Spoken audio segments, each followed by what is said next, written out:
दुनिया के जो सबसे विकसित देश हैं, हमारे देश का ट्रांसपोर्ट सेक्टर, हमारे देश की राजधानी का ट्रांसपोर्ट सेक्टर उसके कंपेरेबल होना चाहिए। दिल्ली में ट्रैफिक बहुत ज़्यादा है। उसका एक बड़ा कारण है कि दिल्ली की सड़कों के ऊपर कार और स्कूटर बहुत हैं, प्राइवेट व्हीकल्स बहुत ज़्यादा हैं। अगर हमें कार और स्कूटर पे ट्रैवल करने वाले लोगों को पब्लिक ट्रांसपोर्ट पे लेके जाना है तो हमें पब्लिक ट्रांसपोर्ट को कंफर्टेबल, सेफ और टाइम के अकॉर्डिंग चले, ये हमें इंश्योर सुनिश्चित करना होगा। सबसे बड़ा रेवोल्यूशन दिल्ली के ट्रांसपोर्ट सेक्टर में तब आया था जब दिल्ली में मेट्रो शुरू हुई थी। बहुत सारे ऐसे लोग जो मिडिल क्लास के लोग हैं, इवन अपर मिडिल क्लास के भी लोग हैं, उन लोगों ने अपनी अपनी गाड़ियां छोड़ के और मेट्रो से जाना शुरू किया। इससे दिल्ली की सड़कों पे काफ़ी व्हीकल्स की कमी आई थी। लेकिन धीरे धीरे over a period of time, अब मेट्रो को भी 22-23 साल हो गए, 25 साल हो गए, धीरे धीरे दिल्ली की सड़कों पे फिर से ट्रैफिक बहुत ज़्यादा बढ़ गया है। मेट्रो खचाखच भर गई हैं, जिसकी वजह से एक रिपल्सिव इफ़ेक्ट है कि जिन लोगों ने मेट्रो में जाना शुरू किया था, मेट्रो में जगह नहीं मिलती, बैठने की जगह नहीं मिलती, खचाखच भरी रहती है, वो आराम नहीं है। सो वापस लोग अपनी गाड़ियों पे आ गए, वापस लोग अपने स्कूटर पे आ गए। दिल्ली में बसें हैं, दिल्ली की डीटीसी की बसें हैं, क्लस्टर बसें हैं। वो बसेस लोअर मिडिल क्लास तक इस्तेमाल करते हैं लोग। बसेस एसी बसेस भी हैं, लेकिन बसेस में सीट की कोई गारंटी नहीं है। वो वाला कंफर्ट नहीं है जो एक अपर मिडिल क्लास या मिडिल क्लास एक्सपेक्ट करता है। उसको देने के लिए एक स्कीम के ऊपर हम पिछले 4-5 साल से काम कर रहे हैं। प्रीमियम बसेस हम लाने की कोशिश कर रहे थे दिल्ली में। ये अपनी तरह का पहला एक्सपेरिमेंट है पूरे देश के अंदर। इस तरह की प्रीमियम बसेस पूरे देश में कहीं एक स्कीम के तहत कहीं नहीं चलाई गई हैं। इसको एक स्कीम बनाई है हमने, Delhi motor vehicles licensing of aggregate premium buses scheme, aggregator. तो प्रीमियम बसेस की एग्रीगेटर स्कीम हम लेके आ रहे हैं। ये प्रीमियम बसेस जो हैं ये कंफर्टेबल होंगी, 2x2 की बसेस होंगी, एयर कंडीशनड होंगी। इनके अंदर बसों में वाईफाई होगा, जीपीएस होगा, सीसीटीवी होगा, पैनिक बटन होगा और सीट की बुकिंग जो है वो ऐप बेस्ड या वेब बेस्ड होगी। कोई भी खड़ी सवारी अलाउ नहीं की जाएगी, आपको शर्तिया तौर पे सीट मिलेगी। इस किस्म की स्कीम पहली बार लाई जा रही है और इसमें हमारा मकसद पूरा का पूरा ये है, ये टारगेट किया जा रहा है मिडिल क्लास और अपर मिडिल क्लास को, जिनकी पेइंग कैपेसिटी है, जो अपने कंफर्ट के लिए पे कर सकते हैं, रोज़ अपनी कार लेके जाते हैं, कार का पेट्रोल खर्च करते हैं। लेकिन अगर उनको ऑप्शन मिलेगा कि एक बस है जो कि कंफर्टेबल है, तो हो सकता है, हम उम्मीद करते हैं कि बहुत सारे लोग अपनी कार छोड़ के और बसेस की तरफ शिफ्ट करेंगे। इसमें 3 साल से पुराना व्हीकल अलाउ नहीं किया जाएगा। जो बसेस लेके आएंगे वो 3 साल से पुरानी नहीं होनी चाहिए, सीएनजी होंगी। लेकिन 1 जनवरी 2024 के बाद की जो भी बस खरीदी जाएगी वो इलेक्ट्रिक व्हीकल होनी ज़रूरी है। इसमें जितनी बसें होंगी, बस की इसमें लाइसेंस दिया जाएगा एक एग्रीगेटर को और वो लाइसेंस फ़ीस उसको देनी होगी। लेकिन जो इलेक्ट्रिक बसेस लेके आएगा उसकी कोई लाइसेंस फ़ीस नहीं होगी। This is just to encourage that more and more people should come with electric buses. कोई भी बस जो है उसमें कम से कम 12 सीटें होनी चाहिए, 2x2 की कम से कम 12 हों, उससे ज़्यादा कितनी भी हो सकती हैं। एक एग्रीगेटर कम से कम 50 बसेस लाइसेंस मिलने के बाद, लाइसेंस अप्लाई करेगा, लाइसेंस मिलेगा, लाइसेंस मिलने के 90 दिन के अंदर उसको कम से कम 50 बसेस ऑपरेट और मेंटेन करनी होंगी। सबसे खास बात इस स्कीम की ये है कि रूट्स हम नहीं देंगे, रूट्स एग्रीगेटर हर बस के खुद डिसाइड करेगा ऑन द बेसिस ऑफ जहाँ ज़्यादा ट्रैफिक है वहाँ पे ज़्यादा बस चलेंगी। तो ऑब्वियसली जहाँ वहाँ ज़्यादा बस चलेंगी तो वो ट्रैफिक ईज़ होने में मदद मिलेगी। तो वो रूट्स खुद डिसाइड करेगा, खुद सेलेक्ट करेगा, हमें इन्फॉर्म कर देगा। दिल्ली सरकार को केवल इन्फॉर्म करेगा। फेयर भी वो खुद डिसाइड करेगा, मार्केट डिसाइड करेगी फेयर। हमारी एक ही शर्त है कि डीटीसी का जो फेयर है उससे ज़्यादा होना चाहिए। ऐसा ना हो कि डीटीसी से कम फेयर, इसके अंदर डीटीसी से ज़्यादा फेयर होना चाहिए। बाकी उसका जो भी है, जो मार्केट फेयर देने के लिए तैयार है वो फेयर चार्ज कर सकता है। जैसे मैंने कहा, केवल मोबाइल से या वेब बेस्ड बुकिंग होगी, ऐप बेस्ड या वेब बेस्ड बुकिंग होगी। सीट्स आपको शर्तियाँ मिलेगी और सारी पेमेंट्स डिजिटली करनी होंगी। ये सारी बसेस, इनका एक लोगो और एक यूनिफॉर्म कलर कोड वगैरह हम कर रहे हैं, और बस के अंदर एग्रीगेटर जो है वो अपना एडवर्टाइज कर सकता है और उस एडवर्टाइजमेंट से बस के अंदर वो रेवेन्यू कलेक्ट कर सकता है। इस स्कीम को आज हम एलजी साहब के पास भेज रहे हैं। जैसा आप लोग जानते हैं, दिल्ली की जो एडमिनिस्ट्रेटिव व्यवस्था है, एलजी साहब को ये तय करना है कि वो इस स्कीम को राष्ट्रपति को रेफ़र करेंगे या दिल्ली सरकार को आगे बढ़ने की इजाज़त देंगे। दिल्ली सरकार ने अपनी स्कीम फाइनल कर दी है, अब ये राष्ट्रपति इनके पास जाएगी, एलजी साहब के पास। एलजी साहब या तो इसको राष्ट्रपति को, अगर असहमत है तो राष्ट्रपति को रेफ़र करेंगे, पर मुझे उम्मीद है कि पब्लिक वेलफेयर की स्कीम है वो क्यों करेंगे। दूसरा, एलजी साहब से आने के बाद इस स्कीम को हम पब्लिक फीडबैक के लिए हम इसको 1 महीने के लिए वेबसाइट पे डालेंगे, ताकि जनता जो भी फीडबैक देना चाहे जनता फीडबैक दे, और जनता के फीडबैक के आधार पे अगर कुछ माइनर चेंजेस इसके अंदर करने हुए तो चेंजेस करके इसको जल्द से जल्द लागू किया जाएगा। मैं समझता हूँ कि ये दिल्ली नहीं, पूरे देश के ट्रांसपोर्ट सेक्टर के लिए एक मील का पत्थर साबित होगा। अगर कोई क्वेश्चंस आपके हैं तो। ये उससे अलग है। मोहल्ला बसेस तो हम ही चला रहे हैं, सरकार चला रही है, ये सारा का सारा प्राइवेट है। हमने तो एक स्कीम बना दी है, अब स्कीम में जो भी आएगा वो चलाएगा इसको। महिलाओं के लिए अलग से नहीं है, ये तो मतलब मार्केट ड्रिवन है। मार्केट ड्रिवन है। एक खबर आज आपने ट्वीट भी करी कि जो बेल मिली है तो लोगों को लीगल स्कैम में, उसको लेकर आप किस तरीके से उसको देखते हैं, और खासकर क्योंकि बीजेपी अभी भी निशाना साध रही है आप लोगों का कि लीगल स्कैम है। देखिए, हम शुरू से कह रहे थे कि दिल्ली के अंदर कोई भी किसी तरह का कोई शराब घोटाला नहीं हुआ। आम आदमी पार्टी एक कट्टर ईमानदार पार्टी है। पूरे देश को आम आदमी पार्टी पे और उसके नेतृत्व की ईमानदारी के ऊपर कट्टर भरोसा है। उसको छवि को खराब करने के लिए ये पूरा का पूरा षड्यंत्र रचा गया, जिसका नाम इन्होंने दिया दिल्ली शराब घोटाला। इसमें क्या आरोप लगाया इन्होंने आरोप लगाया कि कोई साउथ लॉबी है, उस साउथ लॉबी ने आम आदमी पार्टी के लोगों को 100 करोड़ रुपए की रिश्वत दी।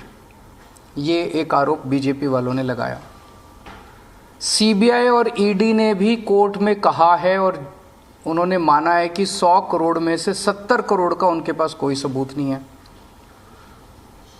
वो खुद कह रहे हैं कि 70 करोड़ का उनके पास कोई सबूत नहीं है। 30 करोड़ रुपए इन लोगों का कहना है, कोई राजेश जैन है कि राजेश जोशी, कोई राजेश जोशी 30 करोड़ रुपए साउथ से लेके दिल्ली लेके आया और दिल्ली में उसने आम आदमी पार्टी के नेतृत्व को ये 30 करोड़ रुपए दिए। ये सीबीआई और ईडी ने आरोप लगाया। ये बस इनके पास यही सबूत है कि किसी ने गवाह ने गवाही दी है कि राजेश जोशी 30 करोड़ रुपए। अब 6 मई को जो कोर्ट का ऑर्डर आया, उस कोर्ट के ऑर्डर में लिखा है कि राजेश जोशी एक भी पैसा लाने का कोई सबूत नहीं है, कि राजेश जोशी कोई एक भी पैसा साउथ लॉबी से लेके दिल्ली में लेके आया। 30 करोड़ तो दूर की बात है। तो जब राजेश जोशी एक भी पैसा लेके नहीं आया, साउथ वालों ने पैसा दिया नहीं, आम आदमी पार्टी के नेतृत्व को पैसा मिला नहीं, तो सारा का सारा केस तो ख़त्म हो गया। इसका केस क्या बचा? ना रिश्वत ली गई, ना रिश्वत दी गई। कोर्ट के उसमें साफ साफ राजेश जोशी को जो बेल मिली है वो इसी आधार पे मिली है कि राजेश जोशी साउथ वालों से कोई पैसा लेके आया, इस बात का कोई सबूत नहीं है। तो सब खत्म हो गया। दूसरा आरोप इन्होंने ये लगाया कि 100 करोड़ रुपया जो ये रिश्वत ली गई, ये गोवा के चुनाव में खर्च की गई। गोवा में आम आदमी पार्टी ने जितने लोगों से काम कराया, पर्चे छपवाए, होर्डिंग लगवाए, जो भी जितने वेंडर्स थे हमारे, सारे वेंडर्स पे रेड मार ली इन्होंने। सीबीआईडी ने पिछले 6 महीने में सबको गिरफ्तार कर लिया। सारी जांच वांच गोवा के चुनाव की करने के बाद अब ईडी और ये इस नतीजे पे पहुंचे हैं कि कुछ 19-20 लाख रुपए आम आदमी पार्टी ने कैश में खर्च किए। ये तो बहुत बड़ा हमारे लिए ईमानदारी का सर्टिफिकेट है। सीबीआई और ईडी का कहना है कि पूरे गोवा चुनाव में आम आदमी पार्टी ने केवल 19 लाख या 20 लाख के करीब रुपए कैश में खर्च किए, बाकी सारे चेक में खर्च किए। 100 करोड़ तो बहुत दूर की बात।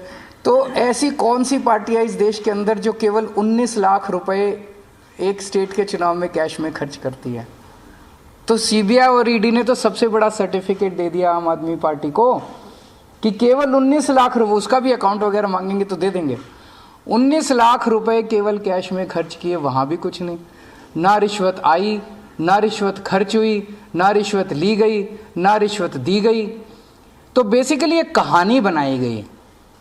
उस कहानी को प्रधानमंत्री जी की तरफ से सीबीआई और ईडी को दिया गया और कहा गया कि अब इसके इर्द गिर्द सबूत मैन्युफैक्चर करो, एविडेंस मैन्युफैक्चर करो। ईडी ने जाके कोर्ट में कहा कि मनीष सिसोदिया ने 14 फोन तोड़ दिए। बाद में जांच करने पे पता चला कि 14 के 14 फोन तो हैं, उनमें से 5 फोन तो इन्हीं लोगों के पास हैं। तो झूठ बोला ईडी ने। ईडी पे मुकदमा चलना चाहिए झूठ बोलने का। झूठ बोल के मनीष सिसोदिया की बेल नहीं होने दी। ईडी ने चार्जशीट फाइल की जिसमें कहते हैं संजय सिंह का नाम डाल दिया चार्जशीट के अंदर। जब संजय सिंह ने धमकी दी मैं तुम्हारे ऊपर मुकदमा करूंगा, तो कहते गलती हो गई जी, गलती से नाम आ गया संजय सिंह का, गलती से अनुराग ठाकुर का नाम नहीं आया, गलती से संबित पात्रा का नाम नहीं आया, संजय सिंह का नाम कैसे आ गया? तो गलती से थोड़ी आया। प्रधानमंत्री कार्यालय ने बोला कि संजय सिंह का नाम डालो, उन्होंने संजय सिंह का नाम डाल दिया। उनको ये भरोसा नहीं था कि संजय सिंह ईडी को भी धमका देगा। ईडी पूरे देश में नोटिस जारी करती है, जिसको नोटिस मिलता है उसकी पैंट गीली हो जाती है। संजय सिंह ईडी को नोटिस जारी करते हैं और जब ईडी को नोटिस जारी करते हैं तो ईडी की पैंट गीली हो जाती है।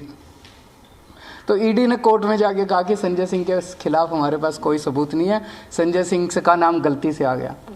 फिर 5 कम से कम ऐसे गवाह हैं जिन्होंने कोर्ट में कहा कि हमसे मारपीट की गई, हमसे प्रताड़ना की गई, मानसिक तौर पे प्रताड़ित करके हमको झूठे बयान दिलाए गए।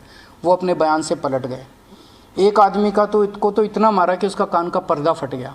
ये जांच हो रही है, ये चल क्या रहा है?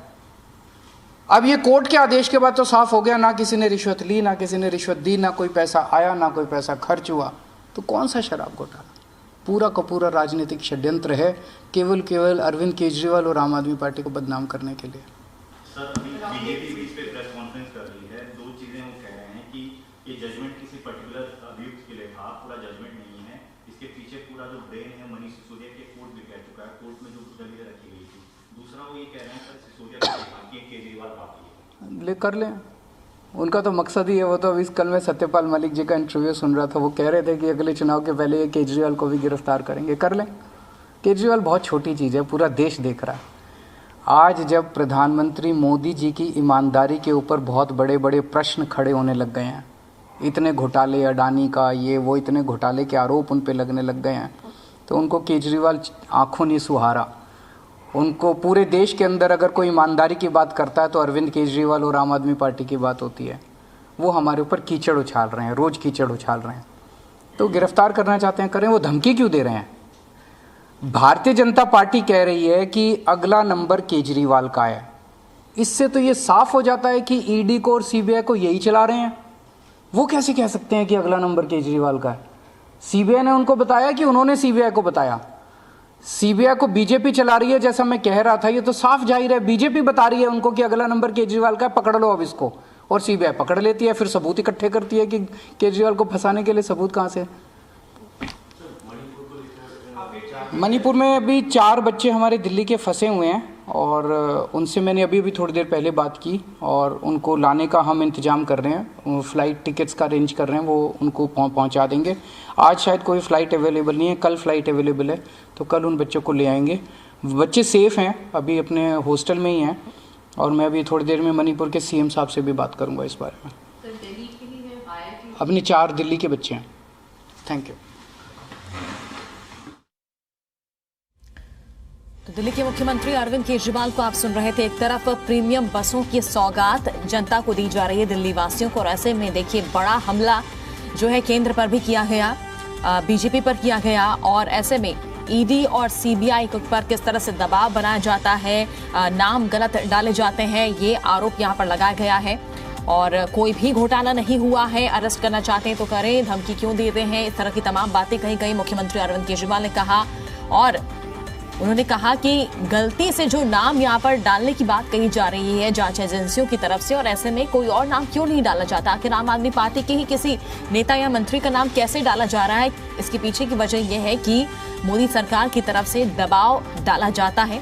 यहाँ तक कि ये भी कहा गया सीएम की तरफ से कि प्रधानमंत्री कार्यालय की तरफ से दबाव आता है जांच एजेंसियों पर, और तभी ये नाम डाला जाता है। संजय सिंह को लेकर जिस तरह से यहाँ पर जो है चार्जशीट में जो नाम उनका आया था, इसको लेकर जांच एजेंसियों ने कहा था कि गलती से संजय सिंह का नाम आ गया है। इसको लेकर देखिए अब आम आदमी पार्टी जो है आक्रामक है और यहाँ पर हमलावर है आम आदमी पार्टी। क्या कुछ मुख्यमंत्री अरविंद केजरीवाल ने इस पूरे मामले को लेकर कहा है, वो सुनते हैं।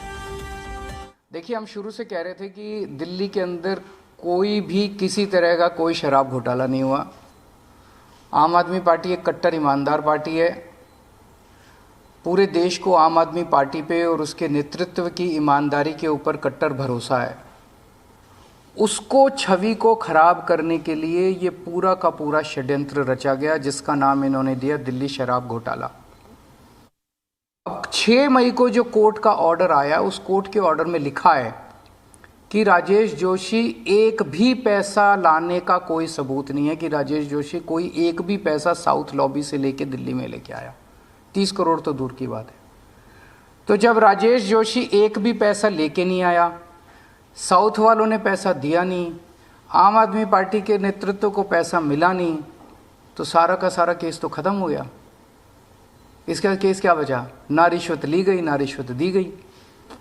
कोर्ट के उसमें साफ साफ राजेश जोशी को जो बेल मिली है वो इसी आधार पे मिली है कि राजेश जोशी साउथ वालों से कोई पैसा लेके आया, इस बात का कोई सबूत नहीं है। देखिए, कोई सबूत नहीं है कि घोटाला हुआ है, ये यहाँ पर बार बार बात कही जा रही है और मुख्यमंत्री ने तमाम बातों का यहाँ पर जिक्र किया है। देखिए, अभी कुछ देर पहले संजय सिंह की तरफ से भी प्रेस कॉन्फ्रेंस हुई, लगातार आम आदमी पार्टी की तरफ से प्रेस कॉन्फ्रेंस हो रही है और जो नाम संजय सिंह का आया था, इसको लेकर ये भी बात कही गई कि देखिए गलती यहाँ पर जो जांच एजेंसी कह रही है कि गलती हुई है, ये गलती नहीं है, ये दबाव बनाया जाता है ऊपर से, यानी केंद्र सरकार की तरफ से।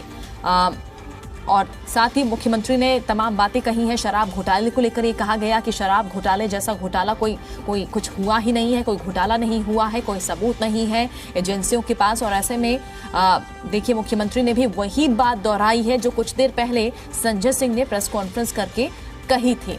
तो दिल्ली में कोई शराब घोटाला नहीं हुआ है, ना रिश्वत ली गई है और ना ही रिश्वत दी गई। कोर्ट के आदेश के बाद सब साफ हो गया, ये बातें कही गई मुख्यमंत्री अरविंद केजरीवाल की तरफ से। और झूठ बोलकर सिसोदिया की बेल नहीं होने दी जा रही है, ये भी उन्होंने कहा। देखिए, मनीष सिसोदिया जो पिछले कई दिनों से जेल में बंद है, इसको लेकर भी मुख्यमंत्री ने अपनी बात रखी।